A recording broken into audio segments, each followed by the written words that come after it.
Bonjour à tous, il est 11 heures. Notre webinaire va commencer d'ici quelques instants. On va laisser, un maximum de gens se connecter. Il y a déjà, une vingtaine de personnes qui sont avec nous. Pour ceux qui ne connaissent pas la plateforme, vous avez un petit chat en ligne sur la droite de votre écran. Je vois que Paul l'a déjà identifié et nous dit bonjour. Bonjour Paul. Bonjour. Heu J'espère que vous allez être nombreux et qu'on va être avec Charles au niveau de vos attentes. On va laisser encore une ou deux minutes pour que tout le monde se connecte.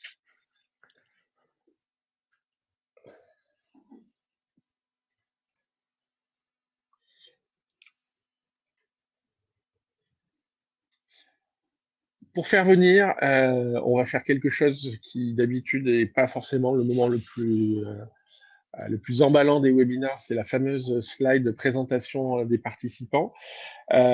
Aujourd'hui, j'ai la chance d'être accompagné de Charles, un expert de Synolia. Charles, est-ce que pour faire patienter et faire venir encore quelques personnes, tu veux bien prendre quelques Oui, instants pour nous présenter Synolia? oui, absolument, avec plaisir. Eh bien, bonjour à tous. Donc, je suis Charles Benetou, consultant CRM et marketing, et consultant, chef de projet sur HubSpot.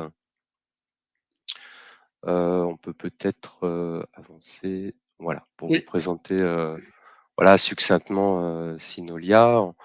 Heu, Avant d'attaquer, nos sujets pour lesquels vous êtes venus rapidement.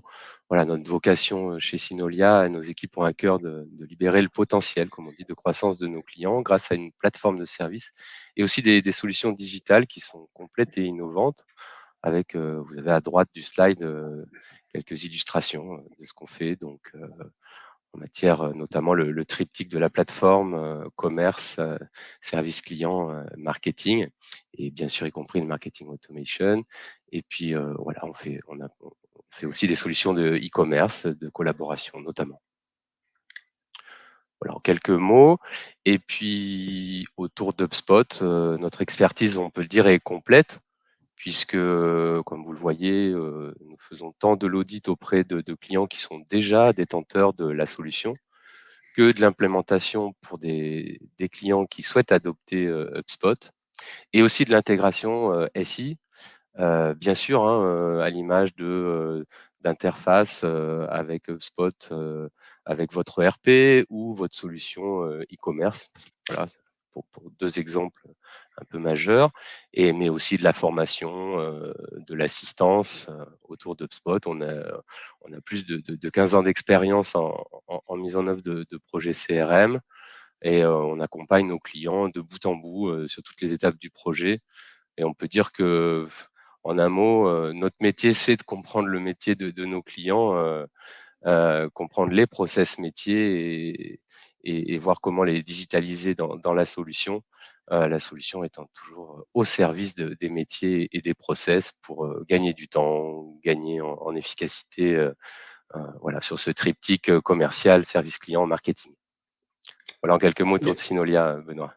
merci Charles. À mon tour, donc Benoît, moi, je travaille chez Nomination. Pour ceux qui ne connaissent pas, Nomination, notre métier, nous, c'est produire de la donnée. Alors, produire de la donnée, aujourd'hui, tout le monde produit de la donnée, donc on va un peu spécifier. Nous, on va produire de la donnée concrètement B2B, c'est-à-dire qu'on va cartographier les entreprises présentes en France, on va reconstituer leurs organigrammes et on va essayer d'identifier un maximum d'événements business sur ces entreprises. Et toute cette data, en fait, on va la mettre au service de nos clients. Pour faire très simple, on agit un peu comme un carburant au service des processus marketing et commerciaux. Et donc, on va accompagner tous les gens qui travaillent en B2B et qui cherchent à développer leur activité, trouver des nouveaux clients, améliorer leur processus marketing, générer des leads.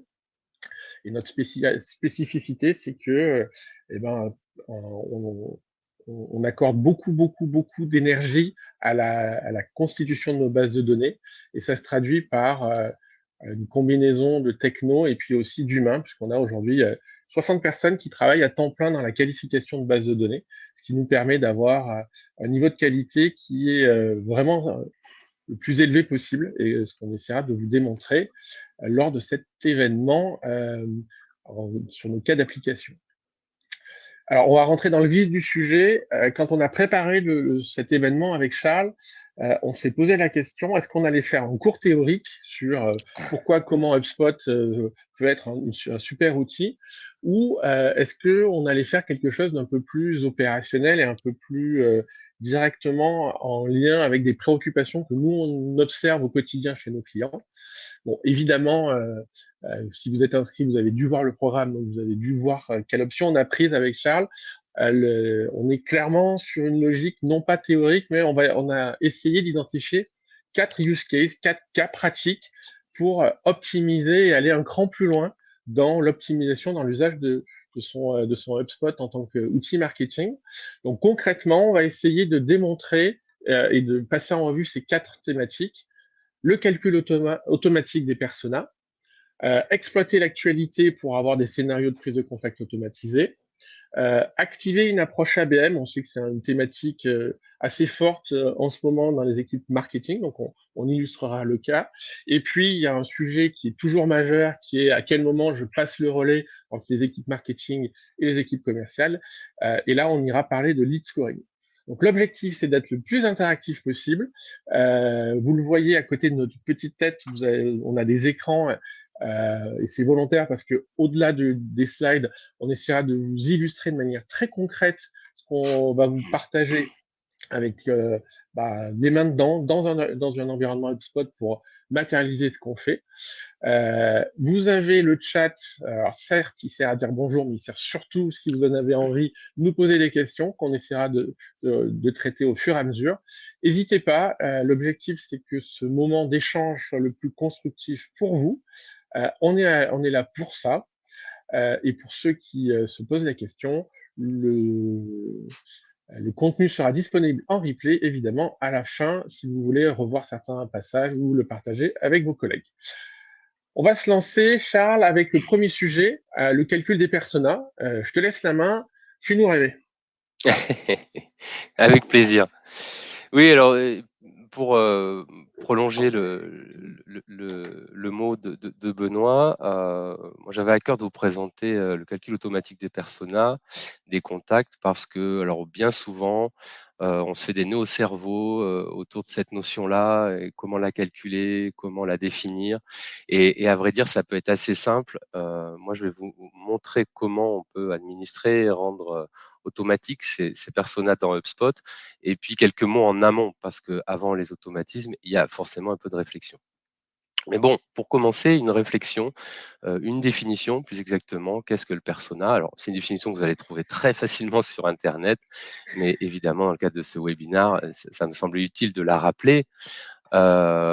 Donc, c'est une représentation semi-fictive de votre client idéal qui se base sur les études de marché et sur les données relatives à vos clients actuels. Euh, donc, premier point intéressant, mais finalement, pourquoi s'y intéresser et quels sont les bénéfices d'adopter et de calculer automatiquement les personas? Alors, pour commencer, ça me semble être utile de prendre un peu de recul et de se dire, mais derrière la notion de persona, évidemment, il y a la question du profil. Et au quotidien, j'allais dire, on vit cet état de fait, c'est-à-dire qu'on a un discours, des arguments, ont une manière de vulgariser ou d'être plus ou moins d'être plus technique et de manière différente lorsqu'on parle à son enfant, lorsqu'on parle au facteur, lorsqu'on parle au boulanger. Voilà, on adopte des discours, des mots, des arguments qui sont différents. Et de la même manière, et c'est encore plus vrai en entreprise, on va communiquer, vous le voyez à l'écran, d'une façon différente lorsqu'on a affaire à un chef d'entreprise de 55 ans ou peut-être un responsable marketing de 35 ans ou que sais-je encore, une personne, un responsable de service client, pourquoi pas. Donc on voit que quand on se dit ça, finalement, ça peut être utile d'avoir cette information sur chacune des fiches contacts hein, de son CRM et de manière fiable, correctement calculée. Voilà, pourquoi? Parce que bien sûr derrière, moi en tant que commercial, lorsque je vais consulter cette fiche contact ou lorsque le marketing va vouloir, envoyer, des emails et bien personnaliser cette, relation, et donc avoir les bons arguments pour, in fine, eh bien, se développer commercialement, développer son business, fidéliser ses clients et être en meilleure position de pouvoir conquérir ses prospects, les faire venir à nous et les garder dans le temps. Voilà, d'un point de vue théorique, et là, on partage bien l'intérêt. Dans HubSpot, soyons un peu plus fins, la préco d'HubSpot, c'est d'aller jusqu'à 3 profils de clients, heu, mais qui soient bien distincts. Et cette notion de distinction entre chaque profil est importante parce que voilà, si tous mes clients sont homogènes, la notion de persona n'est pas forcément peut-être pas forcément utile. Mais si j'ai des profils de clients différents, là, évidemment, les personas et son calcul ont de l'intérêt. Alors comment on va les calculer? Ça, on va le voir rapidement, mais comment déjà les penser, ces personas? Comment ils doivent être réfléchis? Bah, tout simplement, on se met autour de la table entre marketeurs, commerciaux, responsables marketeurs, peut-être aussi des commerciaux qui peuvent parler des clients, hein, et réfléchir aux critères qui vont permettre d'identifier chacun de ces personas.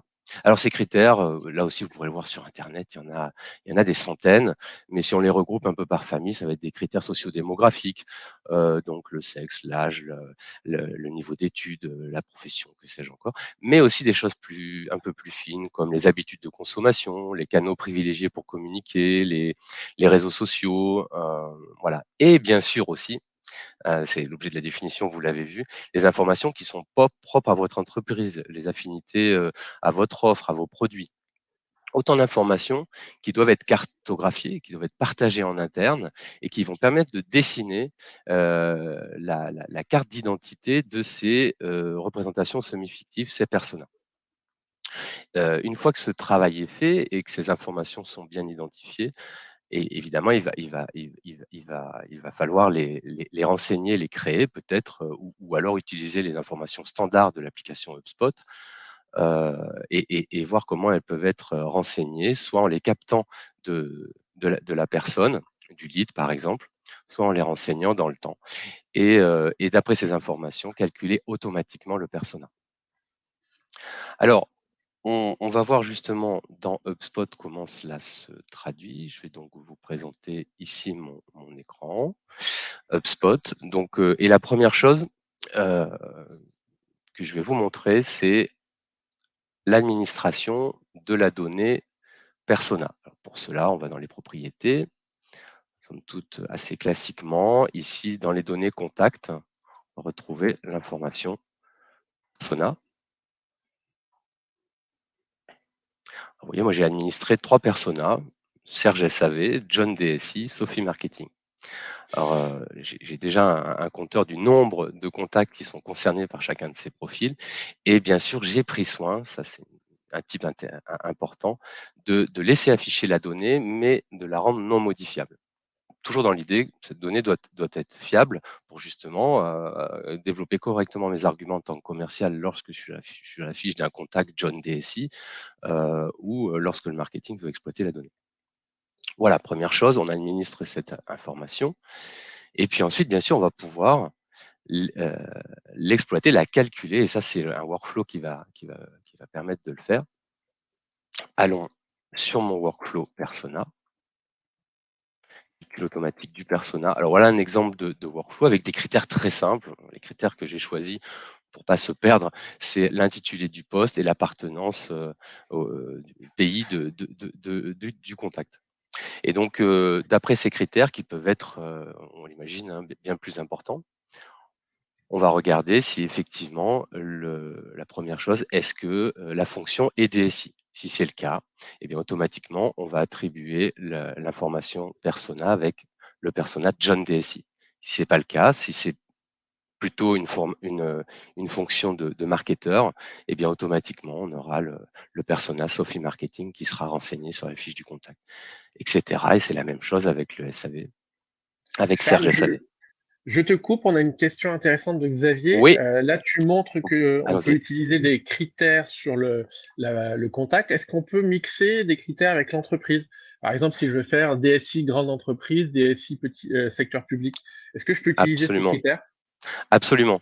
Ça, c'est des informations qui peuvent être tout à fait intégrées dans le workflow, absolument, tout à fait. C'est d'ailleurs un grand classique, effectivement, le type d'entreprise, son effectif, son niveau de chiffre d'affaires. Pourquoi pas? Merci. Voilà. Et donc, alors pour finir là sur, le persona, ce qui est également intéressant, c'est de voilà, de pouvoir piloter un peu la donnée parce qu'on pourrait être amené à faire des ajustements en cours de route.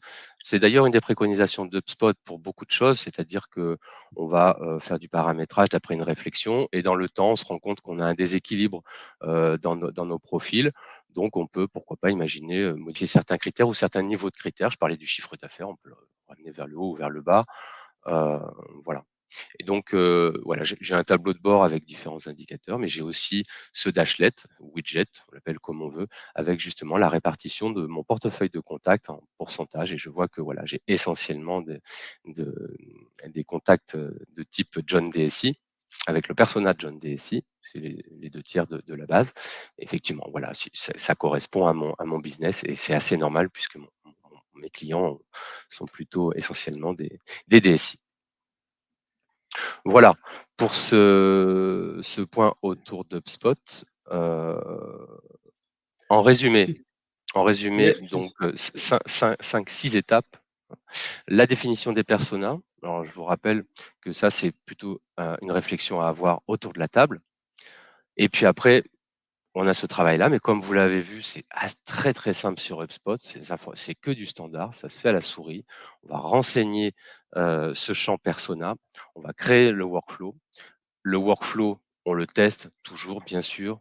On a ce bouton de test au niveau du workflow, qui est très simple à faire avec pourquoi pas un contact témoin sur lequel on a administré les critères, hein, propres, attendus par rapport au workflow qui rend éligible le calcul d'un persona ou d'un autre. On ajuste en cours de route. On fait éventuellement ce rapport que je viens dernièrement de vous montrer et puis voilà, au final, les personas sont calculés. Merci Charles, je crois que c'était très clair. Des personas calculés en automatique qui vont derrière, évidemment, irriguer l'intégralité des dispositifs, des workflows, des automatisations et des usages de son HubSpot. La slide, évidemment, vous avez été fasciné par la démo, donc Ah, vous n'avez pas osé poser des questions. Si vous en avez, n'hésitez n'hésitez pas. pas. Euh, Peut-être que je et, peux, s'il n'y a pas de questions, moi je vais vous pousser dans le chat un lien qui vous permettra de manière assez simple de définir vos personas. Donc c'est une page HubSpot dédiée à la création des personas qui vous met justement en éveil sur un certain nombre de critères d'ores et déjà. Mais sinon, n'hésitez pas très simplement de rechercher sur Internet tout simplement les critères qui font un persona et vous aurez facilement des pages avec plusieurs centaines de critères. Voilà, ça peut mettre aussi la puce à l'oreille. Merci beaucoup. Puisque je vois qu'il n'y a pas de questions, mais si vous en avez, on pourra y revenir dessus évidemment sans souci par la suite. Je vous propose de passer au deuxième scénario, au deuxième sujet. On va traiter d'actualité et de prise de contact un peu automatisée. Alors pour ceux qui aiment les acronymes anglais, ça s'appelle des triggers et des workflows. Donc on va voir ce que ça va donner. Pour commencer, je vais vous faire un tout petit peu travailler. Hop, je vais vous demander de répondre au petit sondage que vous avez en bas à droite à côté du chat, pour savoir si actuellement dans votre HubSpot vous utilisez déjà des scénarios un peu automatisés. Alors généralement plutôt des workflows plutôt marketing, mais comme l'a montré Charles, les workflows peuvent faire plein de choses. Je vois qu'on a plutôt des utilisateurs relativement avancés, puisqu'on a une petite majorité, quasiment 60% de gens qui utilisent les workflows. Ça, c'est notre première question. Évidemment, c'est un élément clé pour tirer toute la puissance de HubSpot, Charles, les workflows. Oui, absolument. Voilà, j'allais dire, c'est le cœur du réacteur. Et d'ailleurs, le conseil aussi de HubSpot, mais en un mot, c'est plutôt de démultiplier des petits workflows plutôt que de chercher à tout intégrer dans un seul et unique workflow. Alors, parlant de workflow, évidemment, il en existe autant que l'imagination d'un marketeur peut avoir. Donc, de manière presque infinie. Par contre, moi, ce qui m'intéresse, c'est de vous poser la question sur le déclencheur des workflows. Quel type de déclencheur vous utilisez? Est-ce que c'est suite à une action de votre prospect, généralement un premier téléchargement, un formulaire renseigné, une inscription à une newsletter aussi qui est souvent assez courante. Est-ce que vous faites des workflows a priori, comme par exemple, dès que j'identifie qu'une personne est dans mon persona John DSI, alors j'ai tel et tel workflow qui se déclenche. Donc évidemment, on va plutôt s'intéresser à ceux qui utilisent des workflows, hein, ceux qui n'utilisent pas encore. Euh, on va voir ce que ça donne. Et donc là, effectivement, et c'est assez courant, hein, je pense que c'est ce que tu vois le plus souvent, les workflows un peu plus marketing sont effectivement la plupart du temps déclenchés par une action, une première action de votre prospect qui va renseigner un premier formulaire, laisser son email, et derrière, il y a toute une stratégie de nurturing. C'est effectivement, on va dire, les scénarios les plus classiques, Charles. Oui, absolument. C'est un des enjeux forts des entreprises, pour aussi, on en parlera tout à l'heure, mais orienter l'action du commercial au bon moment et auprès des bonnes cibles, Alors, évidemment, si on vous pose la par question, c'est exemple. qu'on avait une petite idée derrière la tête. Nous, ce qu'on aime beaucoup chez Nomination, c'est de dire que certes, euh, exploiter, on va dire, une première interaction entre vous et vos prospects, c'est évidemment nécessaire, utile et indispensable. Mais la problématique, c'est qu'évidemment, vous êtes contraint par le fait que votre prospect a une première interaction avec vous. Nous, il y a un type de trigger, un type de déclencheur qu'on aime beaucoup, c'est s'appuyer sur l'actualité du prospect pour essayer d'imaginer des scénarios de prise de contact qui, pour le coup, ne partent pas de vous, mais partent de l'actualité de votre prospect. Alors, ça peut paraître un peu ésotérique, on va illustrer avec quelque chose d'assez simple. Alors, qu'on aime aussi beaucoup chez Nomination et qui est un tout petit peu en lien avec le nom de notre entreprise. Pourquoi la nomination? Parce que la nomination, c'est le moment où il va se passer forcément quelque chose chez un client. Pourquoi? Parce que quand une entreprise, quelle que soit sa taille, nomme un nouveau décideur, un nouveau directeur, c'est rarement pour lui dire, écoute, tu n'as pas d'objectif cette année, t'inquiète pas, ta période d'essai, je te la valide, ton bonus, je te le garantis, et on reparlera de tes projets l'année prochaine. Évidemment, ça c'est fictif. Quand un nouveau décideur arrive, et notamment dans une entreprise d'une certaine taille, il a tout de suite des challenges à relever, il a tout de suite une légitimité à asseoir dans son entreprise, il a tout de suite des objectifs à atteindre. Et pour atteindre ces objectifs, il va déclencher des projets. Et nous, en tant que fournisseurs B2B, en tant que prestataires, évidemment, des gens qui sont porteurs de projets sont des personnes à forte valeur ajoutée dans tous nos processus marketing et commerciaux, parce qu'on sait que c'est des gens qui vont pouvoir déclencher des budgets, être ouverts à des nouveautés, être éventuellement ouverts à des changements de partenaires, de changements de fournisseurs. Et donc, si vous êtes en mesure d'identifier l'arrivée d'un nouveau directeur sur un prospect important pour vous, vous allez pouvoir construire. Et là, on parle d'une première construction très simple, papier stylo.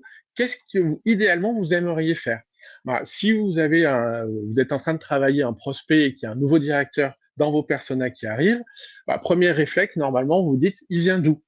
Il vient d'une entreprise qui était déjà cliente. Génial, vous avez désormais un super champion dans cette nouvelle entreprise. Et ben donc là, typiquement, vous pouvez imaginer de faire un petit mot de félicitations, de mettre en avant le fait que vous aviez déjà une référence avec son ancienne entreprise et essayer de lui proposer un premier échange. Et puis, vous vous arrêtez pas là. Évidemment, s'il a quitté son ancienne entreprise et que vous avez eu l'opportunité de travailler avec cette boîte, ça veut dire que probablement, il a un remplaçant. Alors, soit il est déjà identifié, soit il est en arrivée, proche, et ça veut dire que vous allez devoir soit sécuriser votre client, soit peut-être essayer de travailler des opportunités d'upsell. À l'inverse, si cette personne travaillait chez un concurrent, là, vous savez que vous partez avec peut-être un point négatif. Peut-être que vous avez dans votre bibliothèque de contenu des benchmarks pour essayer de positionner votre proposition de valeur, votre solution par rapport à la concurrence. C'est peut-être le moment d'alimenter cette personne-là avec ce benchmark et peut-être en partager un business case pour essayer de retrouver de la crédibilité, redonner envie à cette personne qui travaillait avec un de vos concurrents de vous laisser une chance. Par contre, pour le coup, chez son ancien employeur, peut-être que justement les cartes vont être rebattues et c'est peut-être le moment de recontacter ce prospect, ce compte que vos commerciaux ont délaissé parce que votre concurrent était en place, et c'est peut-être le moment de faire quelque chose. Donc ça, évidemment, c'est un scénario pas très compliqué, mais qui repose sur un premier élément qui n'est pas forcément évident, qui est d'être capable d'identifier justement ces événements de prise de poste d'un nouveau décideur. Donc, pour vous illustrer ça, je vous propose de basculer, je pense que vous voyez bien mon écran, sur HubSpot, là aussi une instance HubSpot. Là, ce que je vais vous montrer, c'est une petite extension de nomination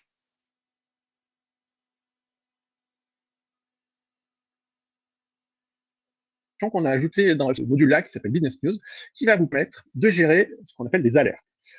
C'est quoi une alerte? C'est simplement la capacité à aller définir un certain nombre de critères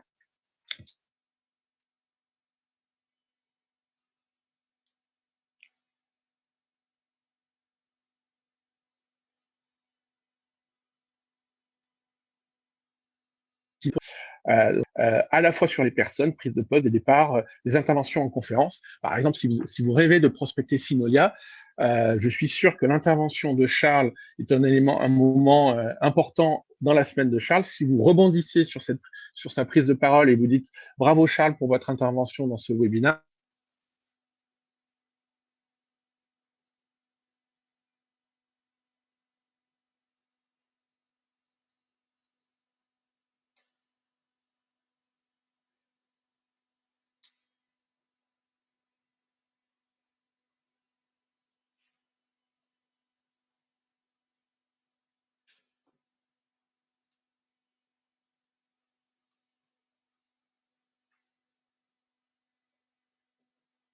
vous allez capter.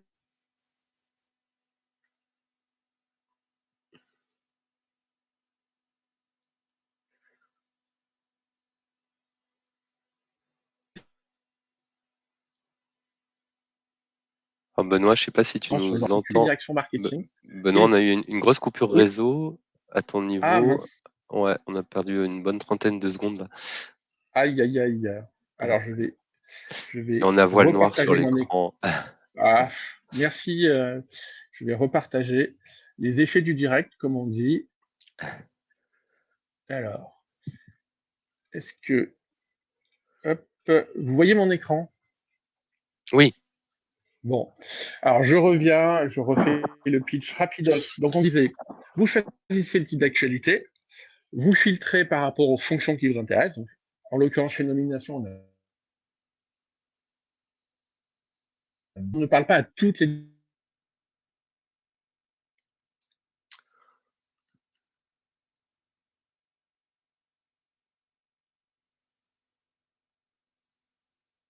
directions marketing.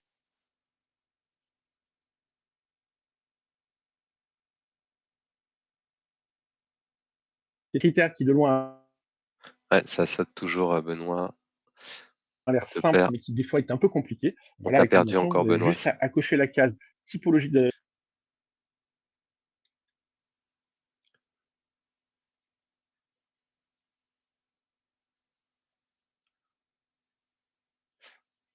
Essayer de couper les caméras, Benoît, parce que ouais, là, tu es en mute.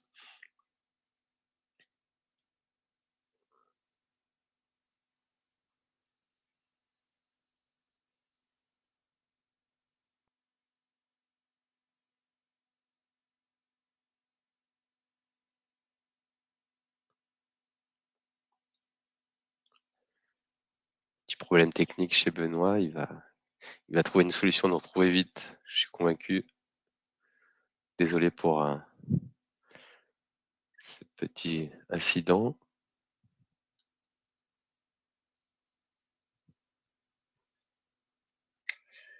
Est-ce que tu m'entends, Charles? Oui, on t'a retrouvé. Bon, je suis vraiment désolé. C'est vraiment... on disait, c'est que d'habitude, ça marche tout le temps. Et évidemment... Les aléas du direct, comme tu disais. Bon, pour aller rapide, hein, une fois que vous avez défini votre alerte, cette alerte va automatiquement être calculé tous les soirs. Tous les matins, les contacts qui sont éligibles à votre actualité vont être automatiquement ajoutés dans votre HubSpot avec un événement. Et cet événement, vous allez pouvoir l'utiliser comme critère d'activation ou, pour être plus précis, d'inscription à votre workflow et imaginez derrière, par exemple, un mail de félicitations, puis une tâche pour un éventuel SDR. Bref, derrière, vous allez pouvoir imaginer l'intégralité de votre workflow. Je vais laisser ma caméra coupée en espérant que le son va continuer à être bon. Et j'espère que malgré ces coupures, vous allez réussir à suivre. Deuxième scénario, on va parler de l'ABM. Alors, pareil, on va commencer avec une petite question. Est-ce que aujourd'hui vous utilisez une approche de type ABM? Donc, ABM, concrètement, c'est travailler non pas sur des critères génériques ou sur un segment marché, mais de travailler plutôt sur des listes de comptes nommés. Donc, c'est-à-dire qu'on va choisir des comptes et on va essayer de les travailler directement.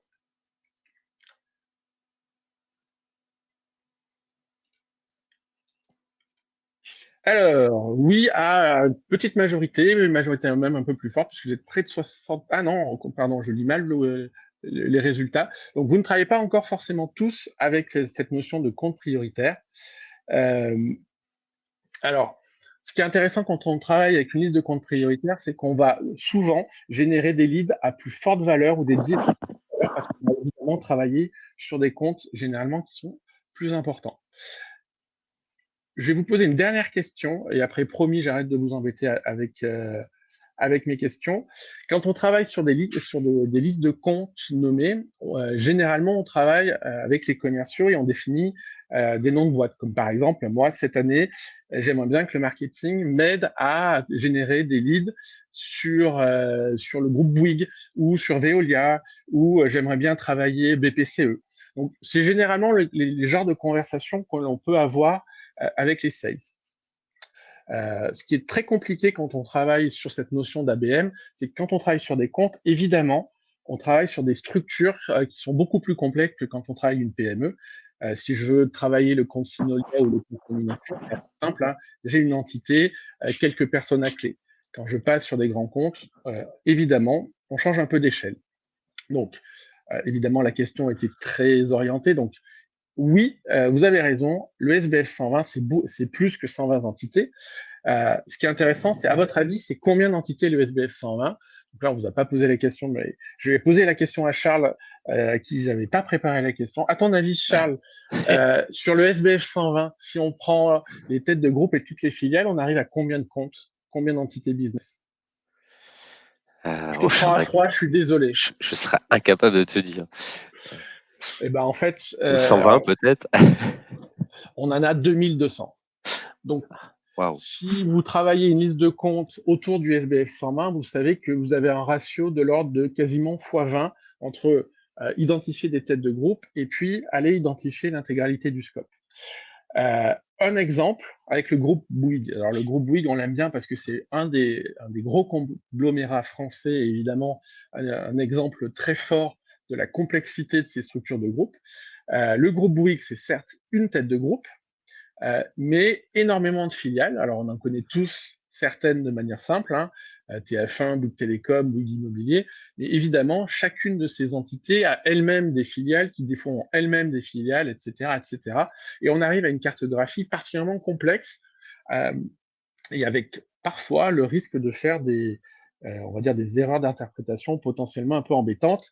Si par exemple vous prospectez le groupe Bouygues et que vous avez mis en place un outil d'activation, un scénario d'activation de ce groupe, parce que votre équipe commerciale vous a dit, bah voilà, cette année, on aimerait beaucoup ouvrir le groupe Bouygues, il y a un gros potentiel business. La question, c'est est-ce que vous pouvez parler de la même manière, des mêmes sujets aux personnes qui travaillent chez auféminin.com, donc site internet spécialisé comme son nom l'indique, et filiale du groupe TF1, et Axiom, filiale de Colas. Et Axiom, lui, est spécialisé dans le déploiement de réseaux fibre pour accéder à Internet. Donc, vous voyez bien que c'est deux entités qui ont deux jobs complètement différents, et donc évidemment, les scénarios sont différents. Donc, d'où la complexité, et ce que je vais essayer de vous illustrer, la complexité d'aller identifier et cartographier ces structures-là. Avec le widget nomination, donc le connecteur nomination, vous avez la possibilité d'aller chercher, par exemple,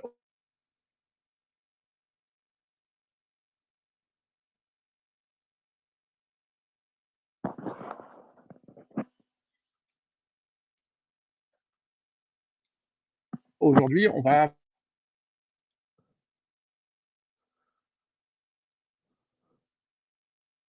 prendre Entre pairs, Benoît. Je sais pas si tu hop, m'entends, entre pairs un voilà. petit peu là. On me repère un petit peu. Oui, je suis désolé, j'ai vraiment un problème de Wi-Fi. Donc, est-ce que vous retrouvez mon écran? Oui. Super. Donc, j'ai cherché SNCF et je vois qu'au sein de la SNCF, j'ai immédiatement plus d'une centaine d'entreprises qui sont identifiées. Si je veux visualiser, vous avez SNCF, SNCF Réseau, etc., etc. Toute la galaxie de la SNCF. Imaginons que vous soyez donc au sein de cette entité qui commercialise des outils à destination des DAF. Vous allez peut-être vouloir aller globalement travailler l'intégralité de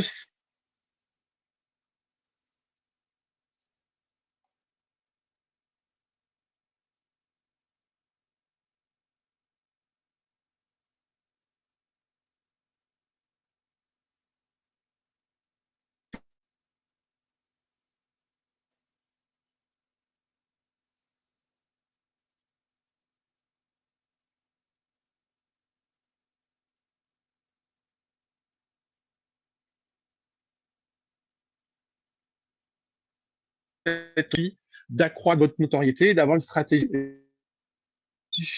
une audience extrêmement qualifiée de 162 personnes travaillant au sein des directions administratives et financières On voit plus du ton groupe écran, Benoît. SNCF. Décidément. Non, mais hop, je crois que oui, c'est la catastrophe. Bon. Est-ce que ça se réactive? Bon, Oui. très rapidement, et je vais arrêter la démo parce que je sens que mon Wi-Fi marche mal. Bref, donc là, vous le voyez, en quelques minutes, j'ai réussi à identifier une audience hyper précise, 162 personnes, que je vais pouvoir, en un clic,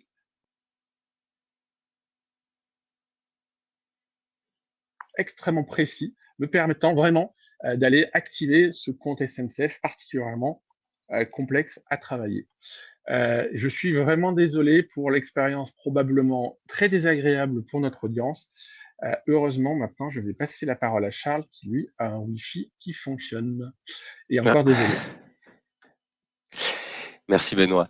Et donc, ce quatrième sujet sur le lead scoring et donc comment le définir, le paramétrer pour organiser un passage de relais entre le marketing et les équipes commerciales, j'allais dire au bon moment, et optimiser l'énergie commerciale déployée auprès de ces prospects dits chauds. Donc, voilà, pour commencer, une définition, hein, qu'on soit aligné sur qu'est-ce que c'est que le lead scoring. Eh bien, on peut le définir comme ça. C'est un automatisme qui calcule une note associée à chacun de vos prospects et selon son niveau d'avancement de son parcours d'achat. Et donc, cela signifie aussi que cette note, elle évolue. Elle va évoluer en plus ou en moins en fonction eh bien, du parcours d'achat. Donc, une fois ça dit, eh bien oui, le score, lui, va orienter l'action. On va bien sûr pas calculer un lead scoring, mettre en place une démarche de lead scoring pour se faire plaisir. Et non, le but, c'est bien de développer encore là le business et orienter les forces vives de l'entreprise vers les leads qui sont matures, si on veut. On peut le dire comme ça. Donc, évidemment, plus la note est basse, plus le prospect est froid, fraîchement conscient de son besoin. Ce lead a peut-être déjà rempli un formulaire sur notre site web. c'est un peu le début de l'histoire.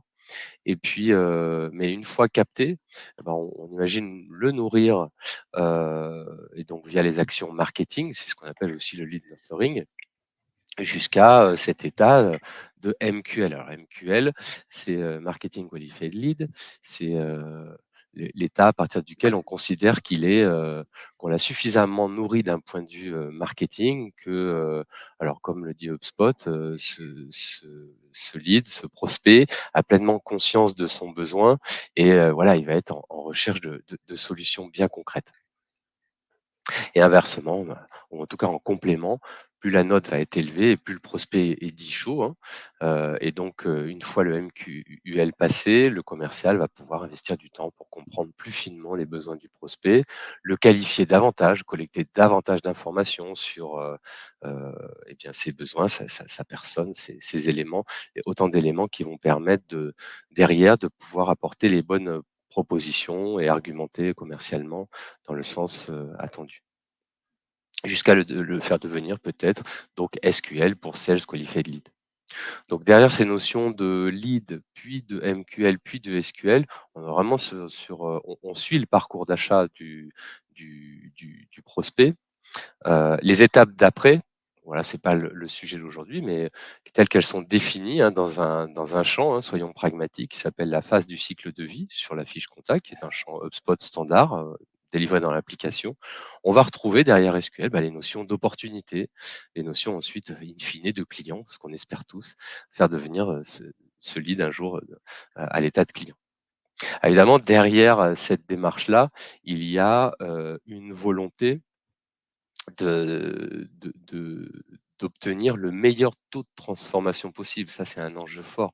Derrière l'idée de, pousser au commercial les leads qui nous semblent suffisamment matures pour être travaillés et pour lesquels on va dépenser de l'énergie, et même du budget parce que voilà, un commercial, on se déplace en voiture potentiellement quand on va voir le client, l'essence et cetera. Donc, l'idée, c'est fini cette ère, hein, où, en tant que commercial, je prends, les pages jaunes et j'appelle au kilomètre des clients. Non, l'idée, c'est bien d'exploiter ces leads qui semblent chauds et pour lesquels, on va obtenir le meilleur succès en termes de conclusion et donc de vente et donc, in fine, avoir le meilleur taux de transformation. Donc, une fois ça dit, bien sûr qu'il y a là avant tout, avant d'aller dans HubSpot, pour faire les paramétrages qu'on va voir là rapidement, une réflexion autour de la table, là aussi, des commerciaux, des marketeurs, des personnes concernées par la relation client pour définir les critères et les notes associées à ces critères qui vont faire que on va augmenter ou diminuer le score de ce lead au regard de son comportement, de ce qu'on sait de son parcours d'achat des leads de l'entreprise. Alors, si on regarde maintenant comment ça se traduit dans HubSpot, on imagine, on a travaillé cette grille des critères avec des notes. Voilà, c'est une première page. Là aussi, et plus que jamais, ces critères-là devront être ajustés dans le temps au regard du résultat qu'on obtiendra. Si au bout de quelques mois, après avoir défini mon lead scoring, je m'aperçois que on pousse beaucoup de leads aux commerciaux qui finalement se révèlent pas si chauds que ça. Il y a peut-être des critères à modifier pour faire une note un peu plus restrictive, en tout cas moins attribuée de score, heu et donc pour garder encore ces leads un peu davantage à l'état de MQ, à l'état même de lead avant même qu'ils soient MQL. Et voilà, in fine, pour pousser vraiment les meilleurs leads aux commerciaux et obtenir le meilleur taux de transfo. Alors, si on regarde du côté d'HubSpot, la première chose, de la même manière qu'on a travaillé le persona avant, on va aller voir dans les propriétés une notion fondamentale qui s'appelle le score HubSpot. Elle se trouve toujours dans la table des contacts. Et vous voyez ici, score HubSpot. Alors, évidemment, ce champ-là, cette propriété, nommons-la comme, comme toutes les propriétés d'HubSpot, à l'image du nom, du prénom, etc. Cette propriété-là, Elle est configurée différemment, hein, par rapport aux autres. Elle est vraiment unique. Elle se reconnaît bien de cette manière-là, où on va retrouver 2 colonnes d'informations. Les les les événements, que l'on a captés du lead et qui génèrent, déclenchent des points, positifs et d'autres qui déclenchent des points négatifs. De manière, très globale, pour retenir au moins cet élément majeur ensemble aujourd'hui, on va se dire que ce qui va être positif, par exemple, ça va être, le fait que, mon lead a, enregistré ses données sur un formulaire sur mon site web et là, pourquoi pas, il pourrait obtenir la note de 20 points. Mais à la suite de ça, il va se passer des mois sans que finalement je capte d'informations sur le fait qu'il ait navigué sur mon site internet. Il n'a pas en tout cas consulté la page majeure, là par exemple synolia.com, et donc je vais considérer que ça, c'est, une information qui me fait penser que ces mois d'absence de consultation, de mon site, que finalement il n'est pas réellement mûr sur son parcours d'achat. Donc je vais retrancher 10 points. Évidemment, on va pouvoir cumuler, d'autres scores en fonction de son événement dans son parcours d'achat, tel que, par exemple, là, 20 points supplémentaires sur le fait qu'il est allé voir une page en particulier du site. On imagine un cas classique, un un lead qui consulte la page des prix et un lead qui est, assez mature, et donc là, on pourrait attribuer un score assez important. Et donc le cumul de ces points va faire la note qu'on va retrouver, effectivement sur chacune des fiches de contact. Donc venons maintenant au workflow, puisque là il va être intéressant maintenant de calculer la phase du cycle de vie en fonction de la note obtenue de mes leads. Donc, ce workflow est assez simple.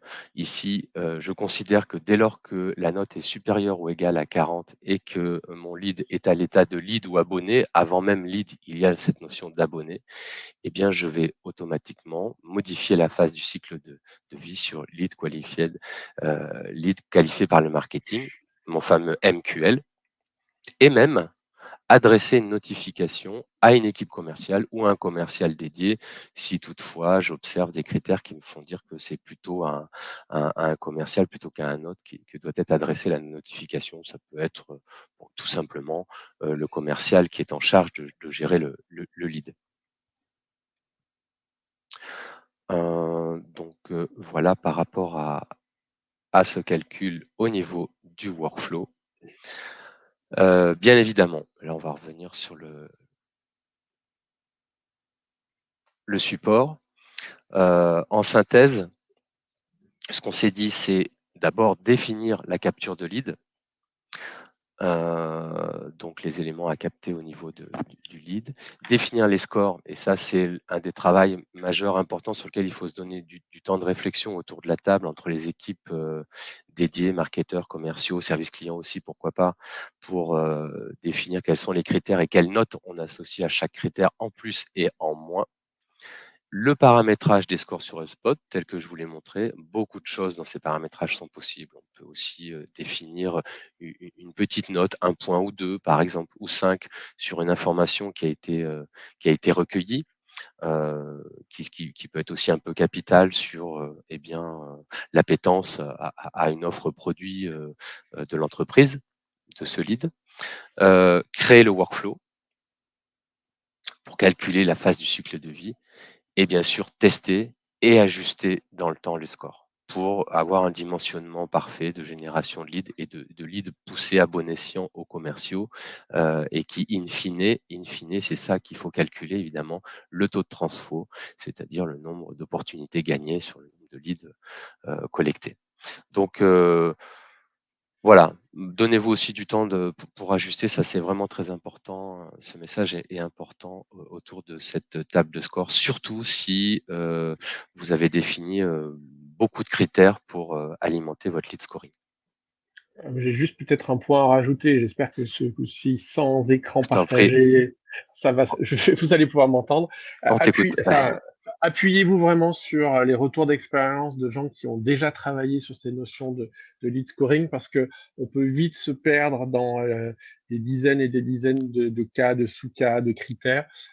Et c'est là où l'expertise de Charles et de son équipe peut vraiment être très différenciante pour commencer avec quelque chose qui soit directement opérationnel et qui impacte positivement votre objectif, hein, qui est Ouais. être en mesure d'allouer l'énergie commerciale au bon endroit. Il n'y a rien de pire quand on est dans l'équipe marketing de se faire dire par son équipe commerciale, non, mais en fait, tes leads, je les traite pas parce que de toute façon, ils sont pas du tout chauds, donc ça ne sert à rien. Donc clairement, sachez vous appuyer sur des gens qui ont déjà cette expérience-là, parce qu'une fois que ça fonctionne, c'est vraiment impressionnant.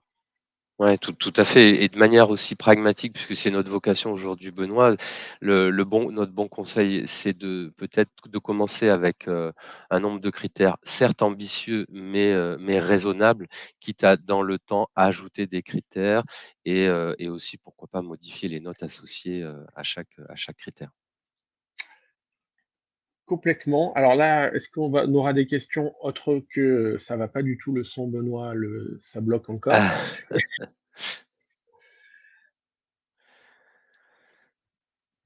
De mon point de vue, enfin de mon côté, c'était très clair ce que tu nous as partagé, Charles. Donc je pense on n'aura peut-être pas beaucoup de questions. Peut-être, je vois que le temps file, il est déjà presque 11h moins 10, midi moins 10, pardon. Peut-être quelques mots pour conclure. Qu'est-ce que tu retiens, toi, Charles, de tout ce qu'on vient de se partager? bah, ce qui est intéressant, c'était notre vocation, je viens d'en parler, c'était d'être le plus pragmatique possible. On voilà, ce qu'on vous a montré, c'est finalement aussi briser la glace, sur ces notions, qui peuvent paraître, complexes. En fait, comme on dit, un éléphant se mange en plusieurs morceaux, et la montagne, on la gravit, étape par étape.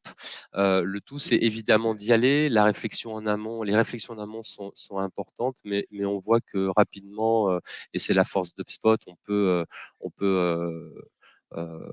mettre en place rapidement du paramétrage. Tout est disponible, tout se fait à la souris, donc c'est très facilement accessible. Faut, ben, juste y aller et puis s'accorder du temps pour, faire, défaire, refaire, ajuster et on arrive ensuite très rapidement à des résultats hyper concluants avec, des indicateurs qui montrent qu'au bout de quelques mois, on inverse la tendance, on obtient le sourire du commercial, on a des taux de transfo, des taux de réussite qui vont bien et aussi des niveaux de fidélisation, qu'on n'espérait même pas.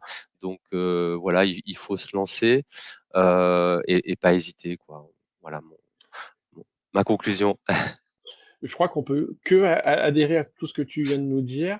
Peut-être pour aller encore un cran plus loin, aujourd'hui, un CRM aussi, enfin, reste un outil et donc pour qu'il fonctionne, vous l'avez bien compris, il y a un premier élément clé, c'est son paramétrage et son activation.